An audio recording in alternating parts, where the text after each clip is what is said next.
ನಮಸ್ಕಾರ ಬಂಧುಗಳೇ, ನೀವು ನೋಡ್ತಾ ಇದ್ದೀರಾ ಅಂಗವಿಕಲರ ಅಂತರಾಳ ದಿವ್ಯಾಂಗ್ಜನ್ ಯೂಟ್ಯೂಬ್ ಚಾನಲ್ ಇಲ್ಲಿಯವರೆಗೆ ಸಬ್ಸ್ಕ್ರೈಬ್ ಆಗದೇ ಇದ್ದರೆ ದಯಮಾಡಿ ಚಾನಲ್ ಸಬ್ಸ್ಕ್ರೈಬ್ ಮಾಡಿ, ಶೇರ್ ಮಾಡಿರಿ, ಲೈಕ್ ಮಾಡಿರಿ. ಅಭಿಪ್ರಾಯ ಕಮೆಂಟ್ಸ್ ಬಾಕ್ಸಲ್ಲಿ ತಿಳಿಸಿ. ಬೆಲ್ ಐಕಾನ್ ಒತ್ತುವುದನ್ನು ತಪ್ಪದೇ ಮರೆಯದಿರಿ. ಲೈಕ್ ಬಟನ್ ಒತ್ತಿದರೆ ಹೈಪ್ ಬಟನ್ ಬರುತ್ತದೆ, ಅದನ್ನು ಒತ್ತಿ ಚಾನಲ್ ಪ್ರೋತ್ಸಾಹ ನೀಡಿ.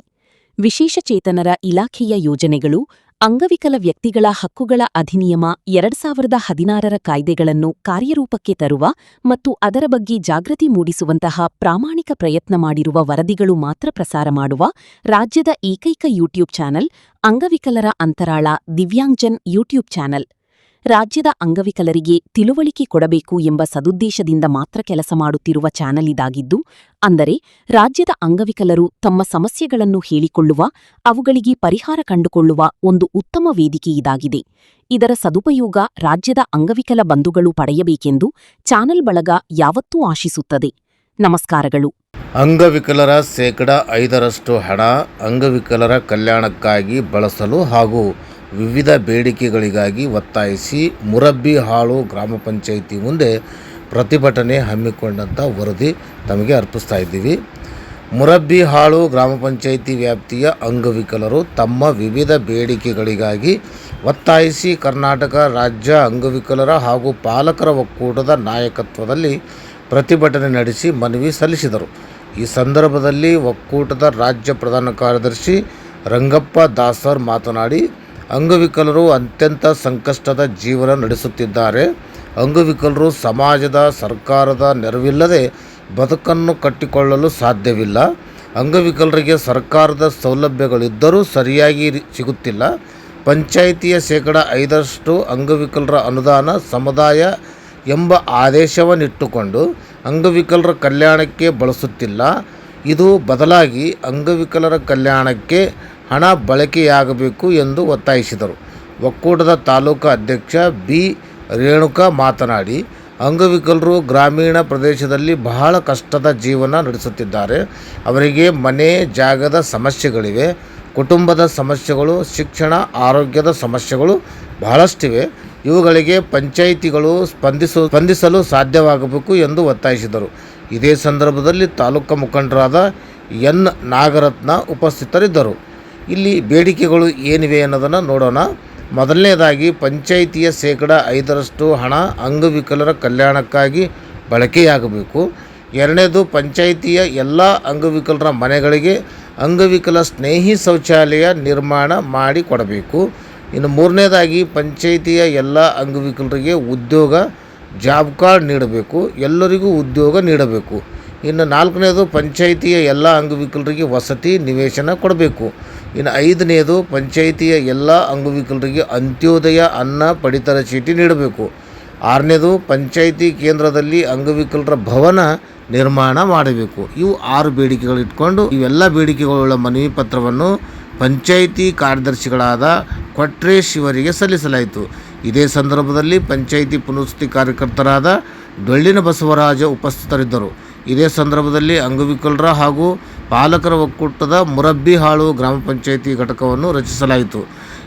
ಈ ಘಟಕದ ಗೌರವ ಅಧ್ಯಕ್ಷರಾಗಿ ಬಂಗ್ಲಿ ನಾಗಪ್ಪ, ಅಧ್ಯಕ್ಷರಾಗಿ ಇಸ್ಮಾಯಿಲ್ ಜಬಿಯುಲ್ಲಾ, ಉಪಾಧ್ಯಕ್ಷರಾಗಿ K. Veeramma Varadapura, Jayashree Murabbihalu, M. Hussain B, Manjunath Murabbihalu ಮತ್ತು ಕಾರ್ಯದರ್ಶಿಯಾಗಿ ಕೆ. ಮಂಜುನಾಥ್, ಅರ್ಜುನ್ ನಾಯಕ್ ಹೀಗೆ ಗ್ರಾಮ ಘಟಕದ ರಚನೆ ಮಾಡಿ ಈ ಒಂದು ಹೋರಾಟ ಹಮ್ಮಿಕೊಂಡಂಥ ವರದಿಯನ್ನು ಈ ರಂಗಪ್ಪ ದಾಸ್ ಅವರು ರಾಜ್ಯ ಪ್ರಧಾನ ಕಾರ್ಯದರ್ಶಿಯಾಗಿ ಅಂಗವಿಕಲರ ಹಾಗೂ ಪಾಲಕರ ಒಕ್ಕೂಟದ ರಾಜ್ಯ ಪ್ರಧಾನ ಕಾರ್ಯದರ್ಶಿಗಳಾಗಿ ಸೇವೆ ಸಲ್ಲಿಸುತ್ತಿದ್ದಾರೆ.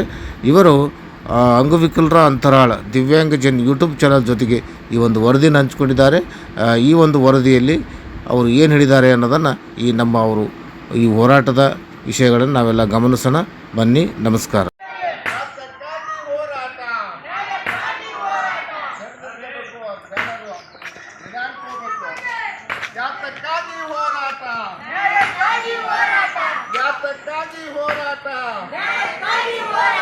ಎಲ್ಲಿಯವರೆಗೂ ಹೋರಾಟ. ಪಂಚಾಯಿತಿಯಲ್ಲಿರ್ತಕ್ಕಂಥ 5% ಅಂಗವಿಕಲರ ಹಣ ಅಂಗವಿಕಲರಿಗೆ ಖರ್ಚು ಮಾಡಲೇಬೇಕು. ಪಂಚಾಯತಿಯಲ್ಲಿರ್ತಕ್ಕಂಥ ಶೇಕಡ 5ರಷ್ಟು ಅಂಗವಿಕಲರ ಹಣ ಅಂಗವಿಕಲರಿಗಾಗಿ ಖರ್ಚು ಮಾಡಲೇಬೇಕು. ಎಲ್ಲ ಅಂಗವಿಕಲ ಕುಟುಂಬಗಳಿಗೆ ಅಂಗವಿಕಲ ಸ್ನೇಹಿ ಶೌಚಾಲಯ ಕೊಡಲೇಬೇಕು. ಎಲ್ಲ ಅಂಗವಿಕಲರಿಗೆ ಶೌಚಾಲಯ ಕೊಡಲೇಬೇಕು. ಜಯವಾಗಲಿ. ಮರಬ್ಯಾಳ್ ಗ್ರಾಮ ಪಂಚಾಯತಿ ಮುಂದೆ ಅಂಗವಿಕಲರು ನಡೆಯುತ್ತಿರುವ ಹೋರಾಟಕ್ಕೆ ಜಯವಾಗಲಿ. ಪ್ರತಿಯೊಬ್ಬ ಅಂಗವಿಕಲ ಕುಟುಂಬದ ಅಂಗವಿಕಲರಿಗೆ ಸ್ನೇಹಿ ಶೌಚಾಲಯ ಕೊಡಲೇಬೇಕು.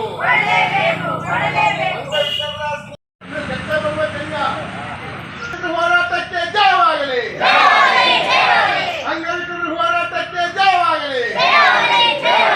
ಎಂದೇ ಬರಲಿ, ಎಂದೇ ಬರಲಿ, ಎಂದೇ ಬರಲಿ.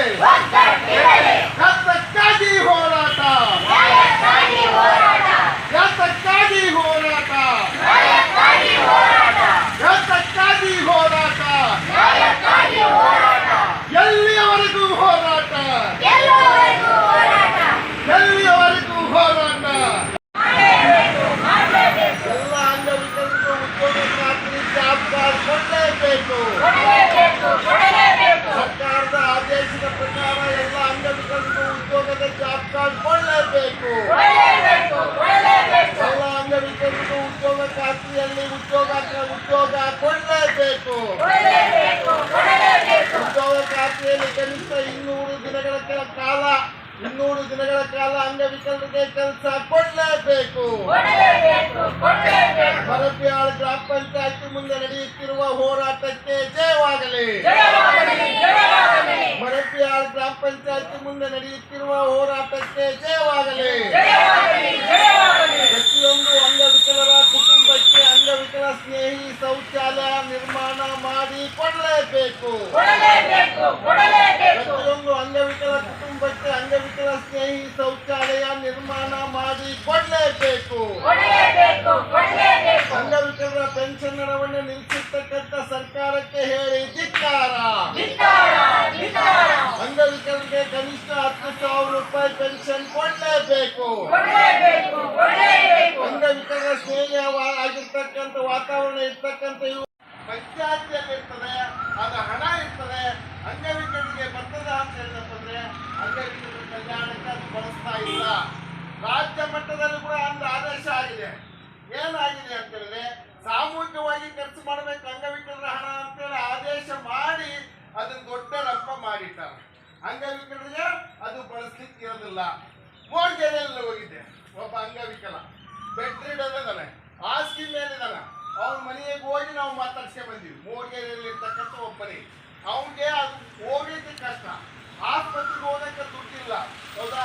ಅದಕ್ಕೆ ದಾರಿ ಮೇಲೆ ಕರ್ಕೊಂಡು ಹೋಗ್ಬೇಕು. ಎಲ್ಲಿ ಕರ್ಕೊಂಡು ಹೋಗ್ಬೇಕು? ದಾವಣಗೆರೆ ಆಸ್ಪತ್ರೆಗೆ ಕರ್ಕೊಂಡು ಹೋಗ್ಬೇಕು. ಕಾರ್ ಬಾಡಿಗೆ ಮಾಡಬೇಕು. ಕಾರ್ ಬಾಡಿಗೆ ಮಾಡ್ಕೊಂಡೇ ಕರ್ಕೊಂಡು ಹೋಗ್ಬೇಕು ಆ ಅಂಗವಿಕಲನ. ಬಸ್ಸಲ್ಲಿ ಕರ್ಕೊಂಡು ಹೋಗಂತ ಪರಿಸ್ಥಿತಿ ಅವ್ನಿಗಿಲ್ಲ. ಹೋಗಿಲ್ಲ, ಅವನ ಹೆಸರು ಮರ್ತಿದ್ದೀನಿ ನಾನು. ಹೌದಾ? ಎಲ್ಲಿ ಬರ್ತದೆ ಗೊತ್ತಾ? ಇಟ್ಟಿ ರೋಡ್ ಹೋಗ್ತದಲ್ಲ, ಆ ದಾರಿ ಎಲ್ಲಿ ಬರ್ತದ ಅವ್ರ ಮನೆ. ಅಂದ್ರೆ ಕಾರ್ ಮಾಡ್ಕೊಂಡೇ ಕರ್ಕೊಂಡು ಹೋಗ್ಬೇಕು. ಅವ್ರು ಒಂದೇ ಒಂದು ರಿಕ್ವೆಸ್ಟ್ ಏನ್ ಗೊತ್ತಾ? ಸರ್ ಹೆಂಗಾರ ಮಾಡಿ ಕಾರ್ ಮಾಡ್ಕೊಂಡು ಹೋಗಿ ಮಂచి ಸಹಾಯ ಆಗಬೇಕು ಅಂತ ಅವ್ರು ರಿಕ್ವೆಸ್ಟ್. ಕಾರ್ ಮಾಡ್ಕೊಂಡು ಹೋಗಂತ ಒಬ್ಬ ಹ್ಯಾಂಡಿಕ್ಯಾಪ್ ಸರ್ಟಿಫಿಕೇಟ್ ಐತೆ, ಪರ್ಸೆಂಟ್ ಐತೆ, ಆಸ್ಪತ್ರೆ ಐತೆ, ಅವ್ನಿಗೆ ಕಾಯಿಲೆ ಬಂದತ್ತೆ, ಆಸ್ಪತ್ರೆಗೆ ಹೋಗಂಥದ್ದು ಇರ್ತದೆ. ಆದ್ರೆ ಅವ್ನಿಗೆ ಆಸ್ಪತ್ರೆಗೆ ಹೋಗಕ್ಕಾಗಲಿಲ್ಲ. ಕೊನೆಗೆ ಏನಾಗ್ತಪ್ಪ ಅಂತ ಹೇಳಿದ್ರೆ ಅವ್ನ ಮನೆಯಲ್ಲಿ ಸತ್ತೋದ. ಯಾಕಂದ್ರೆ ಸಮೂಹ ಅಂತ ಪರಾಮರ್ಶಿರಲ್ಲ, ಹಂಗಾಗಿ ಅದಕ್ಕೆ ಜಾರಿ ಮಾಡೋಕ್ಕಾಗಲ್ಲ. ಎಷ್ಟೋ ಜನ ಅಂಗವಿಕಲರಿಗೆ ಫೀಸ್ ಕಟ್ಟಕ್ಕಾಗಲ್ಲ ಗೊತ್ತಾ? ಎಷ್ಟೋ ಜನ ಅಂಗವಿಕಲರಿಗೆ ಬಸ್ ಪಾಸ್ ಮಾಡ್ಸಕ್ಕಾಗಲ್ಲ. ಯಾಕಂತ ಹೇಳಿದ್ರೆ 660 ರೂಪಾಯಿ ಕೊಟ್ಟು ಬಸ್ ಪಾಸ್ ಮಾಡಿಸ್ತಾರೆ ನಮ್ಮ ಅಂಗವಿಕಲ. ಒಂದೊಂದ್ಸಲ 660 ರೂಪಾಯಿ ಕೊಟ್ಟು ಅಂಗವಿಕಲರಿಗೆ ಬಸ್ ಪಾಸ್ ಮಾಡಿಸ್ಕೊಟ್ರೆ ಅವ್ನಿಗೊಂದು ಉಚಿತವಾಗಿ ಕೊಟ್ಟಂಗೆ ಹಾಕಂತಾನೆ. ಅವ್ನಿಗೆ ಕೆಲಸ ಇರಲಿ ಬಿಡ್ಲಿ, ಕೆಲಸ ಇದ್ದಾಗ ಹೋಗಕ್ಕೆ ಅನುಕೂಲ ಆಗ್ತಾನೆ. 660 ರೂಪಾಯಿ ಖರ್ಚು ಮಾಡೋದು ತಪ್ಪ. ಈ ಥರದೊಂದು ಅವಕಾಶ ಏನಿಲ್ಲ. ಶೇಕಡ 5ರಷ್ಟು ಹಣ ಏನು ಬಳಸ್ಬೇಕು ಅನ್ಕೊಂಡಿವಲ್ಲ, ಆ ಥರ ಶೇಕಡ 5ರಷ್ಟು ಹಣ ಬಳಕೆ ಮಾಡೋದ್ರಲ್ಲಿ ಆಗ್ತಾ ಇಲ್ಲ ಅಂತಕ್ಕಂಥ ನಾವು ಗಮನಿಸ್ತೀವಿ. ಹಂಗಾಗಿ ನಾವು ಸರ್ಕಾರ ಕೇಳ್ತಾ ಇದೀವಿ. ಏನ್ ಕೇಳಕತ್ತೀವಪ್ಪ ಅಂತ ಹೇಳಿದಪ್ಪ ಅಂದ್ರೆ ಅಂಗವಿಕಲರಿಗೆ ಎಲ್ಲಾ ರೀತಿಯ ನೆರವನ್ನ ಕೊಡಬೇಕು. ಎಲ್ಲಾ ರೀತಿಯ ನೆರವನ್ನ ಕೊಡಬೇಕು. ಉದಾಹರಣೆ ನಾನು ನಿಮಗೆ ಎಂದು ಹೇಳ್ತೀನಿ. ಅಂಗವಿಕಲರ ಕುಟುಂಬದಲ್ಲಿ ಏನಪ್ಪ ಅಂತ ಹೇಳಿದ್ರೆ ಉದ್ಯೋಗ ಮಾಡದೇ ಒಂದು ಸವಾಲು. ಈಗ ಇವ್ರದೊಂದು ಎಡಗೈ ತೊಂದರೆ ಐತಿ. ಈಗ ಹುಡುಗ ನಿಮ್ಮ ಹೆಸರೇನಪ್ಪ? ಅರ್ಜುನ್ ಒಂದು ಎಡಗೈ ತೊಂದರೆ ಆಯ್ತು, ಹೌದಾ? ಎಡಗೈ ತೊಂದರೆ ಇರುವಾಗ ಏನಾಗ್ತದೆ ಅಂತಂದ್ರೆ ಎಡಗೈ ಸಪೋರ್ಟ್ ಇರ್ತಕ್ಕಂಥ ಕೆಲಸಗಳನ್ನ ಮಾಡೋಕ್ಕೆ ಆಗಲ್ಲ, ಹೌದಾ? ಎಡಗೈ ಬೇಕಾದ್ರೆ ಬಲಗೈ ಸಪೋರ್ಟ್ ಇರ್ತಕ್ಕಂಥ ಕೆಲಸಗಳನ್ನ ಮಾಡಬಹುದು.